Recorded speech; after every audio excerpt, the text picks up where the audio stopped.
Car Dieu a tant aimé le monde qu'il a donné son Fils unique afin que quiconque croit en lui ne périsse point, mais qu'il ait la vie éternelle.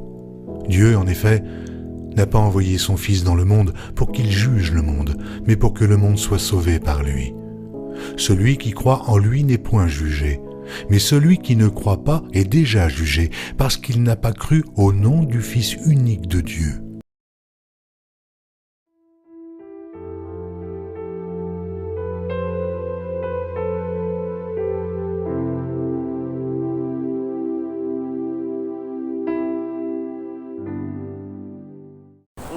Alors, je pense que vous allez avoir de meilleurs clients ailleurs. Pourquoi? C'est quelque chose d'important, vous savez? Oui, bien sûr, c'est important. Oui. Je suis une athée convaincue, j'ai une grande fille qui est athée convaincue et j'ai ma deuxième qui est musulmane. Donc, je suis ouvert à plein de choses. Je travaille avec une population cosmopolite qui est sur plein de religions et je garde mes convictions. D'accord. Donc, voilà. Est-ce que ça vous... est-ce que vous n'avez pas un peu de curiosité de comprendre, de chercher à comprendre un peu? Je me suis beaucoup intéressée à la religion musulmane quand j'étais plus jeune. C'est... Non. Et puis je suis dans une partie de ma vie où j'ai perdu ma maman l'année dernière, qui avait été baptisée et tout ça, mais qui n'a pas été... qui s'est éloignée vraiment de la religion très vite. Et j'ai pas du tout baigné là-dedans étant jeune, je suis même pas baptisée, ce qui était déjà rare à l'époque. Et, c'est une bonne chose.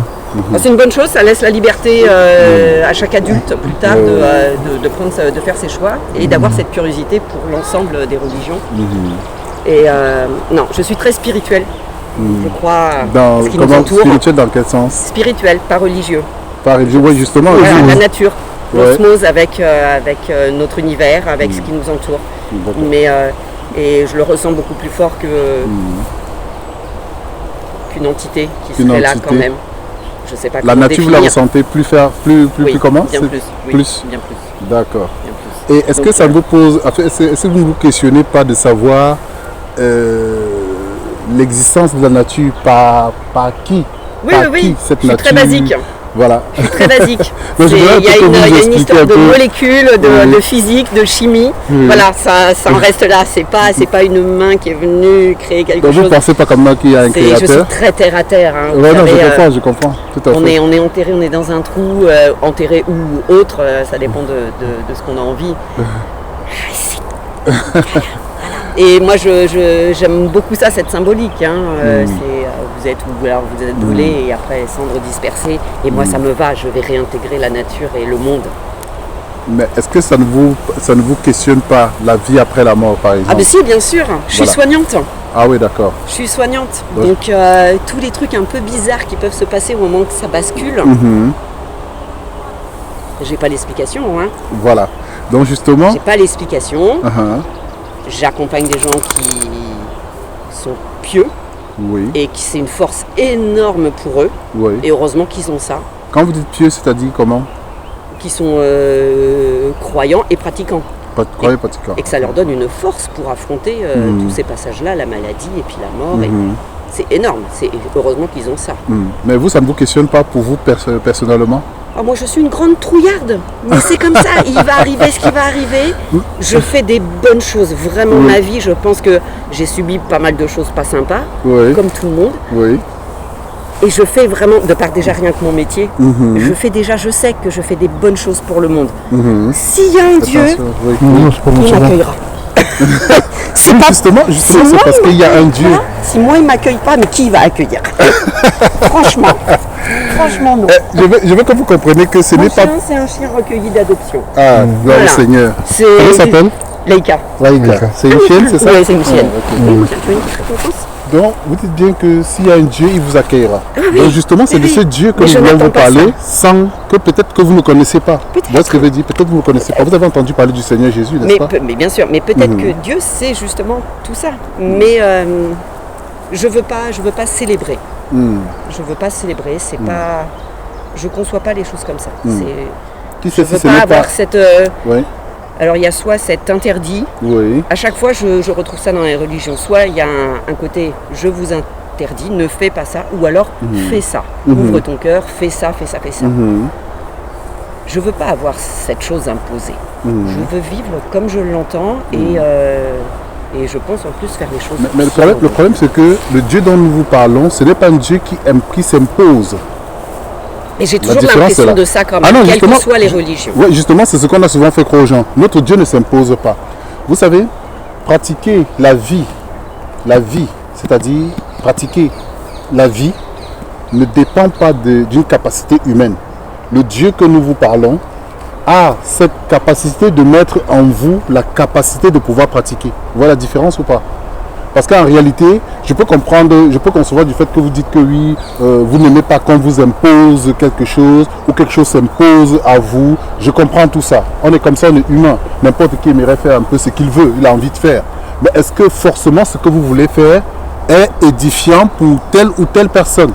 On devrait aussi se poser des questions parce que si tout le monde faisait tout et n'importe quoi, le monde sera encore... Et il faut des codes, voilà. c'est complètement normal. Voilà, oui. Donc, justement ce Dieu dont je vous parle, le Seigneur Jésus-Christ de Nazareth, ce n'est pas un Dieu qui s'impose, c'est un Dieu qui donne l'amour justement aux gens de pouvoir, n'est-ce pas, faire ce qu'il demande. Oui, vous voyez, parce vous le faites par amour. Vous m'avez dit tout à l'heure que vous soignez les gens, vous le faites par amour. Eh oui. Vous le faites par amour. Oui, par amour, par conviction, peut-être parce que ça me fait du bien aussi. Voilà. Il y a plein d'explications. Hein. C'est ça notre Dieu. Notre Dieu n'est pas un Dieu qui impose. Non, Jésus-Christ n'a jamais imposé quoi que ce soit. Qui dit si vous m'aimez, gardez mes commandements. Si vous m'aimez. Donc, et cet amour ne dépend pas de l'humain. Cet amour dépend de lui qui donne cette capacité. Vous voyez la différence ou pas? Je sais pas, je crois qu'on l'a... Je comprends parce que certains, c'est une force tellement immense d'avoir justement cette foi. Oui. Je le vois bien, je le constate. C'est beau. Voilà. Ce que vous vous fait comprendre. Alors, je suis assez fort pour pas en avoir besoin, je sais. Non, c'est pas ça. C'est parce que justement, vous ne cherchez pas la personne qui a la capacité de vous donner cette foi comme les autres. Ouais, vous voyez, c'est pourquoi justement on parle de lui. Parce qu'il a cette capacité de vous donner, il est capable de vous donner cette capacité. Ouais, mais cette idée de paradis et d'enfer, pour moi, c'est... C'est une réalité. Heureusement, c'est une réalité. Mais je sais pas, moi, c'est... Moi, je vous dis, je suis très matérialiste. C'est fini. Non, je comprends. Notre âme, elle est, on est tous comme ça. On a tous été comme ça d'une manière ou d'une autre. On a tous été comme ça. Vous voyez ce que je veux dire? J'entends que c'est hyper rassurant de se dire si c'est fini, quand c'est fini, quelque part on t'attend quoi. Exactement. C'est hyper rassurant. Exactement. Mais c'est presque trop facile. Exactement. C'est même deux fois. C'est trop facile. Voilà. Donc est-ce que c'est pas être faible finalement Je dis pas que les chrétiens sont faibles et que le croyant est faible, mais est-ce que c'est pas trop facile? C'est bon. Ouais, j'ai trop peur de ça, donc je me raccroche à la religion parce que du coup je sais qu'on m'attend et je vais retrouver du monde qui m'aime et tous ceux que j'ai pas vus et c'est génial. Donc du coup tout s'apaise d'un seul coup. On me dit quoi, un paradis? Mais est-ce que vous ne croyez pas qu'il y a un paradis? Il y a une vie après la mort? Est-ce que vous ne le savez pas? Alors, qu'il y a quelque chose, oui. Ah, vous le savez, il y a quelque chose. Oui. Bon, comment ça se définit? Exactement. Là, c'est le gros point d'interrogation. Justement, la Bible parce que je vous dis, justement moi, ça là... se définit plus en spirituel, en nature, en raccord avec le monde. Avec les générations, avec les animaux, avec les plantes, j'en sais rien. Je me cherche justement là-dessus. Mais ça prend pas trop le biais de la religion. Qui sait si ce n'est pas la raison pour laquelle il nous envoie vers vous? Peut-être parce que vous vous questionnez sur beaucoup de choses. Donc vous avez peut-être besoin de comprendre. Vous voyez ce que je veux dire? Vous devez vous questionner certainement sur beaucoup de choses. Parce que tout à l'heure, vous avez dit quelque chose de très pertinent quand vous dites qu'il y a forcément quelque chose après la mort. Bon, c'est cette chose-là. Je sais pas. J'ai dit forcément, je ne suis pas sûr qu'il y a forcément. Je pense qu'il y a quelque chose. Bah, si vous pensez déjà... Il y a des énergies, voilà. en tout cas. Voilà. Est-ce que ça, c'est compatible avec une religion? Les énergies. Parce que ce que je vous parle, ce n'est pas la religion. Je vous parle de la vie du Christ. La vie du Christ. Il est venu justement, la Bible nous dit dans Jean 3,16 que Dieu a tant aimé le monde qu'il a donné son Fils unique afin que quiconque croit ne périsse pas, mais qu'il ait la vie éternelle. Donc c'est une des preuves qu'après la mort, il y a une vie qui nous attend. Vous voyez ce que je veux dire? Il y a une vie qui nous attend. C'est une réalité. C'est ce que nous dit la parole de Dieu. Vous voyez ce que je veux dire? Il y a une réalité. J'arrive pas à entendre ça, moi. Oui, justement. D'où je dis, comment je vous appelle déjà? Élise. Élise, enchanté Élise. Moi, c'est le frère Christian. Et ça, c'est le frère Josué.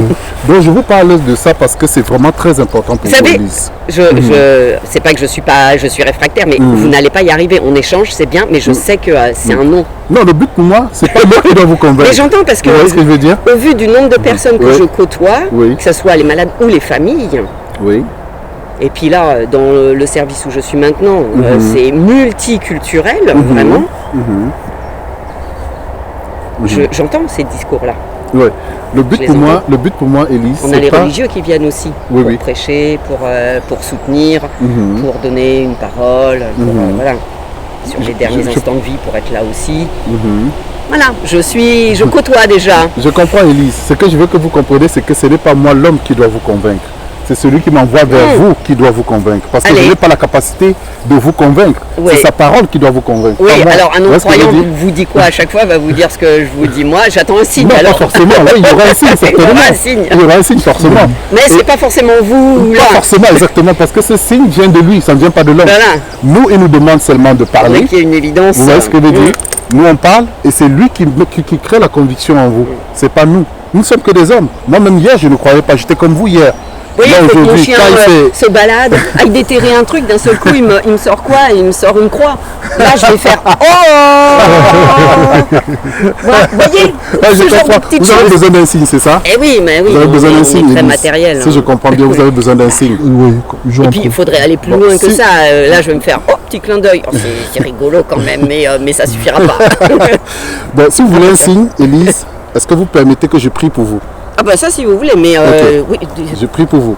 J'ai des collègues qui prient pour moi aussi. Amen. Vous savez quoi, je suis pas fermée parce que j'aime visiter, j'aime me promener. Je rentre toujours en systématique dans les villes, je rentre dans les églises. J'allume toujours un cierge. Je prie toujours. Je prie à ma façon. Oui. Je prie pour quelques personnes. Par exemple. Au monde. Au monde, c'est-à-dire? Au monde, à une énergie, à une lueur, à cette bougie, voilà. Justement, c'est de cette lueur dont je veux vous parler. En fonction de ce que j'ai en face, parce qu'il y a souvent, de toute façon, matérialisé, je fais, bon bah, oui, toi là qui est là, bon bah, vous voyez comme vous dites que alors, toi qui est là. Protège. Oui. Un tel qui sont croyants et qui prient et qui ont, je sais, des pensées pour moi régulièrement dans leur prière. Donc, renvoie-leur tout ça parce qu'ils sont extrêmement gentils de le faire pour moi, donc il faut leur rendre. Et puis je pense pas à moi, je m'en fous, c'est mes enfants quoi, voilà, mes enfants, ma famille, voilà, s'il y a quelque chose, mes enfants, ma famille. Et après il y a la vie qu'on a, hein, donc il y a des galères quand même, et là je fais c'est pas très cool, hein, mais bon, je sais que c'est des épreuves, c'est comme ça, oui. On en a tous. Vous devez aussi penser à vous, Élise. Oui, on essaye. Parce que si vous pensez aux autres, forcément, vous comprenez que vous devez aussi penser à vous. Écoutez, il y a déjà une bonne santé. Oui, c'est bien. Beaucoup. C'est beaucoup, c'est clair. La santé n'a pas de prix. Ça, c'est clair. C'est le principal. Je suis d'accord avec vous, Élise. Mais je dis justement, cette personne à qui vous vous adressez là, c'est lui peut-être que vous reverrez connaître, que vous ne connaissez pas. Et c'est de lui dont je veux vous parler, la personne du Seigneur Jésus-Christ de Nazareth. Parce que, tel que vous voyez ce monde-là, la Bible déclare que toute chose est de lui, par lui et pour lui. Oui. Est-ce que vous comprenez? Oui, mais moi, j'arrive pas à croire ça. Justement, vous n'allez pas croire. Ce n'est pas avec un cerveau humain ou, je ne sais pas, avec l'intelligence humaine qu'on comprend ces choses. C'est pas la foi. Vous comprenez? La foi. Tout à l'heure, vous avez parlé de vos collègues, justement, qui ont une grande foi. Des fois, vous êtes impressionné de leur foi, de leur manière d'agir, de leur manière de fonctionner. C'est normal. Vous voyez ce que je veux dire? Est-ce que vous croyez que cette capacité-là vient d'eux-mêmes? Vous comprenez qu'il y a quelque chose de... Il y a une culture, il y a une éducation, voilà. Il y a aussi... on a été élevés, certains ont été élevés comme ça, donc c'est une évidence, quoi. On ne se pose même plus la question. Voilà. Donc il y a une force derrière cela. C'est ce que je veux que vous compreniez, Élise. Il y a une force derrière cela. Il y a une force invisible que personne ne connaît. C'est la personne du Seigneur Jésus. Je ne sais pas si ça sera Jésus. Elle vous sera révélée. Elle vous sera révélée, Élise. On verra. D'accord, elle vous sera révélée. S'il a permis que nous vous parlons aujourd'hui, Élise, c'est qu'il y a une raison fondamentale à cela. D'accord? J'aurais une petite pensée pour vous. En tout cas, je veux que vous sachiez que le Seigneur Jésus-Christ vous aime. Oui, ça je sais. Il aime tout le monde quand même. Il vous connaît. Ça je le sais. Il vous connaît, Élise. Et je suis sûr qu'il va se révéler à vous. Est-ce que vous permettez que je prie pour vous? Oui, priez pour moi. Amen. Priez pour moi, ça peut toujours Père très saint, je te rends grâce encore, Seigneur, pour ce que tu fais. Toi qui nous as fait sortir ce jour et qui nous a amené à la rencontre de ta fille Élise. Père très saint, nous venons devant de toi te la présenter, Seigneur. Elle attend qu'un signe, Père. Elle attend qu'un signe, Père. J'implore ta grâce et ta miséricorde, Père, sur sa vie. Je te prie, Seigneur Dieu de gloire. J'implore ta grâce, Papa. Révèle-toi à ta fille.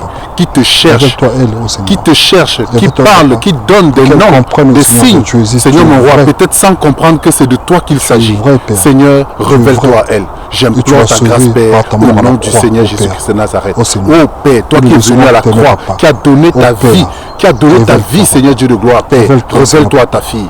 Père, Qu'elle nous sache, voici, nous te papa, la que tu l'as présentons aimée devant bien ton trône de avant grâce, le monde, papa. afin que, Et oh que tu Seigneur l'avais Père, créée tu pour lui toi, accordes cette Père. révélation Pour qu'elle qu'elle attend te depuis serve, tant de qu'elle temps, t'adore, Seigneur mon papa. roi. Je te Dans prie, l'esprit, en je te vérité, prie ô pour Seigneur, ma sœur papa. Élise. Je Ô te Père. prie, papa, je l'appelle Nous déjà ramène, ma papa, sœur, vers parce que je sais ton qu'elle trône de grâce t'appartient aussi, et qu'elle est papa. à toi, Seigneur Ô Père. Jésus de Écoute Nazareth. nos prières, papa. Père, Et Père, agis, nous te papa. prions. Agis, Et agis, agis, Seigneur. agis puissamment Agis, dans la papa. vie d'Élise. Révèle-toi Père, à nous, nous te papa. la recommandons, Au nom de Seigneur. Jésus-Christ Nous te la Nazareth. recommandons, Ô Père, Père. au nom Merci, si papa. puissant de Jésus-Christ de Merci, car Nazareth. t'accompliras ta Notre volonté, Seigneur papa. et Au nom de Sauveur. Jésus-Christ. Amen. Amen. Que le Seigneur te bénisse, Élise. Que le Seigneur te Merci, bénisse. Merci, Que le José. Seigneur te bénisse. En tout cas, c'est un honneur pour nous de vous Merci. rencontrer. Je suis toujours quand même touchée que les gens effectivement aient cette intention. Voilà, ça c'est parce que ça vient du cœur, voilà, c'est agréable, ça fait plaisir. Amen. Et mon souhait ça qui se peut que révèle amener vraiment à du toi. positif de toute façon. Amen. Mon souhait qui se révèle vraiment à toi. Et on aura peut-être l'occasion de se rencontrer. Ah bah à peut-être, nouveau. hein, moi, je suis là avec mon chien, il faut se promener. Vous êtes dans le coin, vous Ouais, habitez le on coin. habite dans le coin, De on a la toute façon, chance nous, d'avoir le parc autour. Voilà, donc, nous sommes aussi dans le coin, nous sommes juste là-haut de Viry. Là, Vers voilà. les deux, Donc, intervention. Oui. si jamais vous avez des questionnements, si jamais on repasse et qu'il arrive qu'on se rencontre, il n'y a pas de souci. Ça serait toujours un plaisir d'échanger avec vous. Eh ben, Vous avez une écoutez. Bible ou pas? Alors, où est-ce qu'elle est? Elle doit être chez ma mère. Elle doit être dans la maison familiale. Dans la maison familiale? Ouais, parce que D'accord. oui, j'en ai une, mais Est-ce que vous ne voulez oui. pas qu'on vous offre une Bible? non. Non, parce que j'en ai une et elle Vous avez est une? importante pour moi, Elle est celle-là. importante, Et ok, puis on a des d'accord. petits micelles aussi, parce que D'accord. voilà, toute la famille est venue. On a entreposé au fur et à mesure des desserts. On a entreposé dans la maison familiale, donc de temps en temps on tombe sur un petit micelle. Ok, d'accord.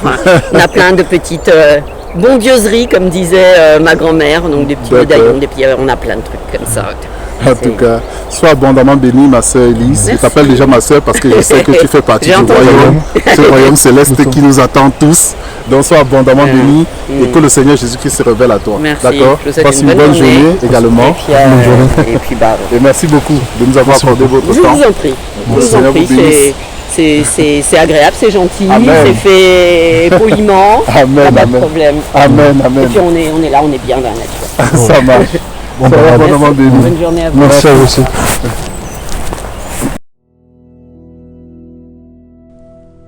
Les Actes des Apôtres, chapitre 22. Hommes, frères et pères, écoutez ce que j'ai maintenant à vous dire pour ma défense. Lorsqu'ils entendirent qu'il leur parlait en langue hébraïque, ils redoublèrent de silence et Paul dit « Je suis juif, né à Tars en Cilicie, mais j'ai été élevé dans cette ville-ci et instruit au pied de Gamaliel, dans la connaissance exacte de la loi de nos pères, étant plein de zèle pour Dieu, comme vous l'êtes aujourd'hui.